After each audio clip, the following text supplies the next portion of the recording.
What up, y'all? It's your boy Ben here, and welcome back to another Pokemon Pocket video. I don't know about y'all, but I'm excited. As you can see, we just keep dropping these think piece for videos because we just cannot wait for these cards to come. Let me know if you are excited for this new pack release, or you could be honest and be like, hey, Pokemon Pocket Company, you can slow it down. Let me know below what your thoughts are. But before we get into everything, we are super close to hitting 10,000 subscribers. We're trying to hit that mark before June, so let's go ahead and make that happen. All right, y'all, with that out of the way, let's go ahead and dive right on in. So, as we know, and we've been discussing, just kind of like, hey, how are these cards going to be working? We connected together the combos or the potential future combos that we can see just now based off of what these cards work. But obviously, once we get a lot more cards and a lot more information, then we can say like, hey, these are all of like the really cool combos. These are really cool things to connect together. But like we talked about, like Solgaleo EX and Dread, because you get to its ability having a free switch in. So why not just have a mon that can stall while you find your pieces? Hulana and EX with like Giratina and Mewtwo is going to be a powerful 1-2-3 punch.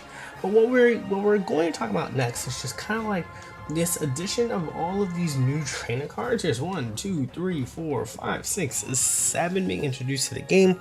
Some of them we can't really know what the impact is just going to be just yet because their Pokemon haven't been introduced into the game yet. So knowing where they're going to be and how they're going to land, it's gonna be a little bit more difficult to say.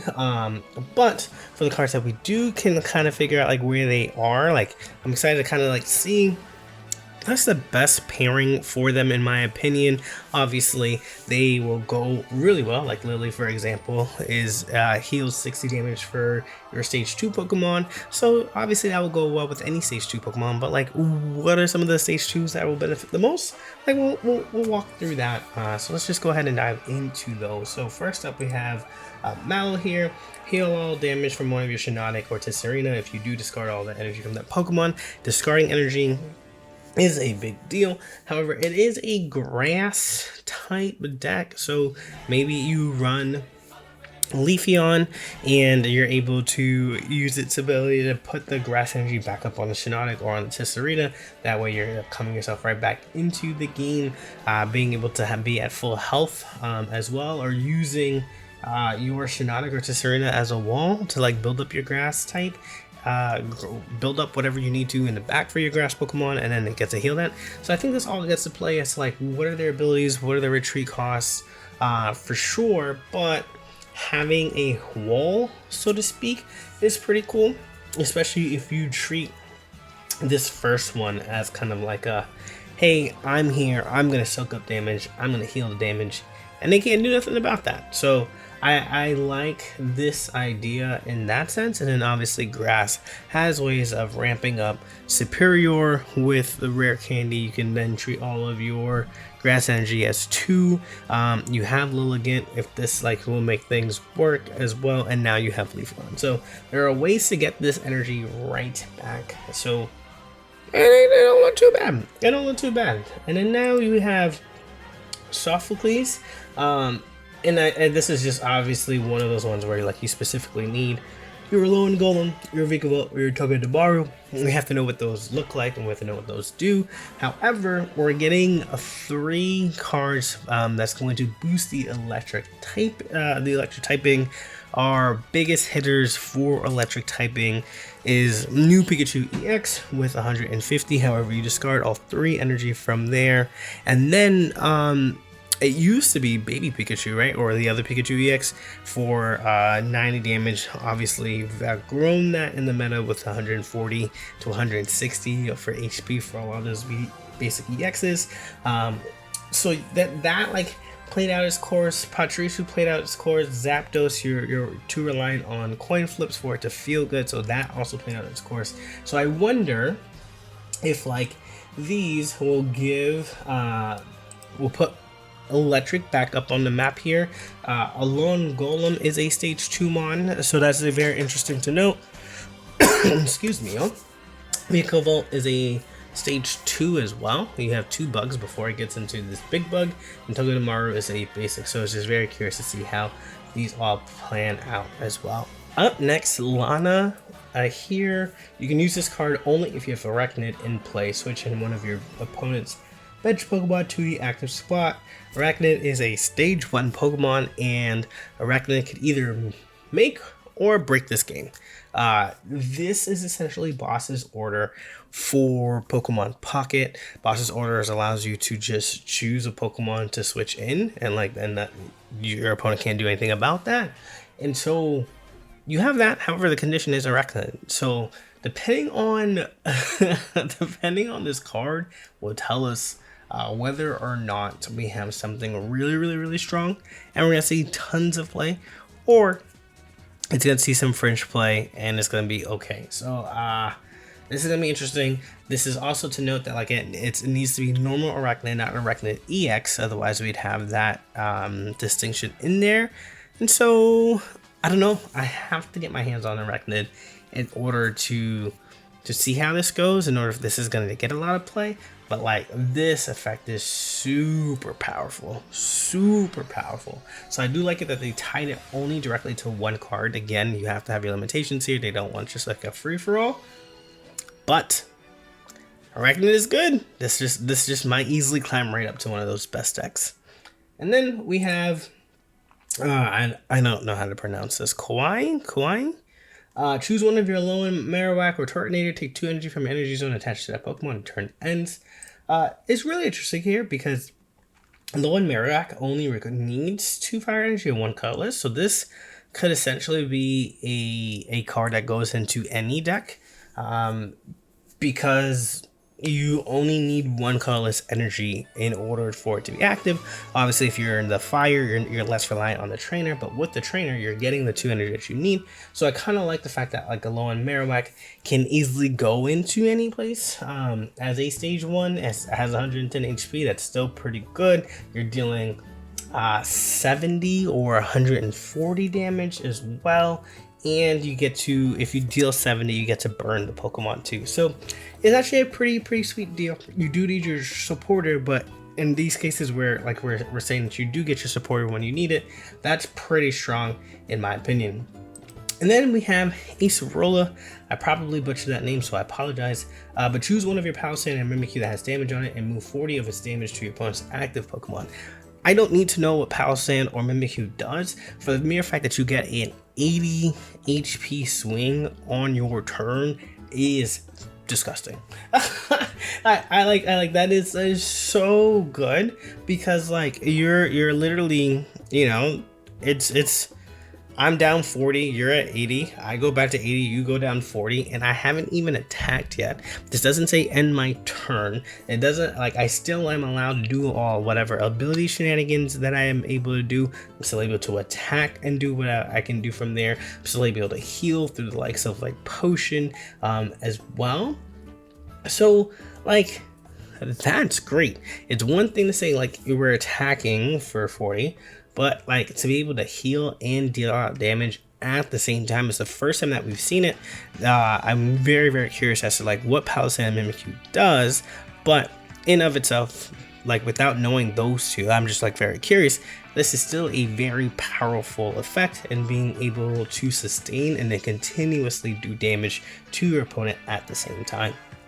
And then we have Ilma, which is I think we'll see this, but this is probably the 3rd strongest one. I think Ilma is the 2nd strongest because you are effectively introducing the bounce strategy to colorless.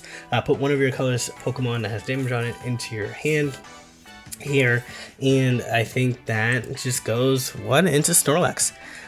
This is your basic. You put a cape on this, or you put a Rocky helmet on this. You let them get it chipped away. It is a basic Pokemon. It's high HP, so you're not losing to things like Red. You're not losing to things like Mudascarda. Those HP Pokemon that deal a lot of damage, like Giratina, Mewtwo, they have to just do a lot here, so you can always just bounce it and then bring in your main attacker. But what's gonna be really cool to see, and we'll have to watch the meta as it does, is, does Kangaskhan make a comeback? Does this Pokemon now get to be up to the front? 100 HP is still a good amount. 1 energy, that is very, very low investment in terms of the cost. And you're attacking, potentially getting 60.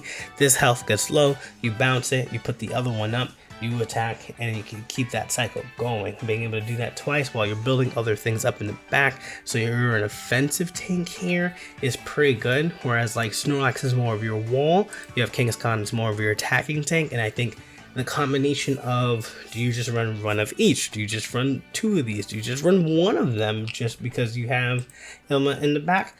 Who knows how that's going to play out, but that's really sweet. And I think, obviously, that means our last trainer left here. Oh, where did we go? Okay. It's actually Lily.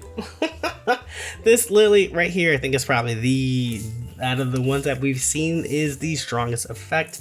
Not only does it deal 60, like it heals 60 damage for any stage 2 Pokemon that is available. That is amazing.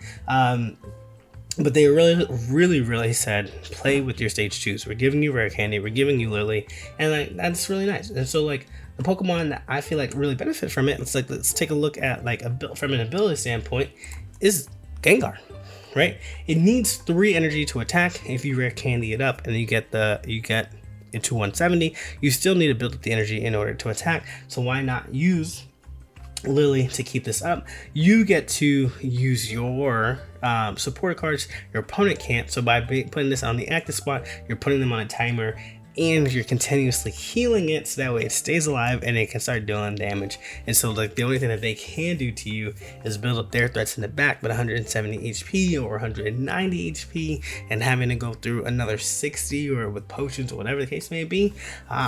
That's a lot of health that they would have to fight through in order to take this thing out.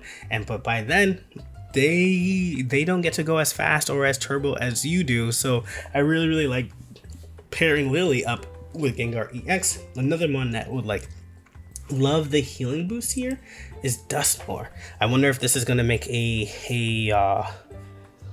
good pairing for a lot of Pokemon, because with its Shadow Void, you get to heal one of your Pokemon for all the damage that it has on it, and you can even overcap as well, meaning that like if I have 20 HP left and my Pokemon got hit with 130 HP move and they only have 10 left, they still get that full heal all the way back up, and our Dusknoir gets knocked out.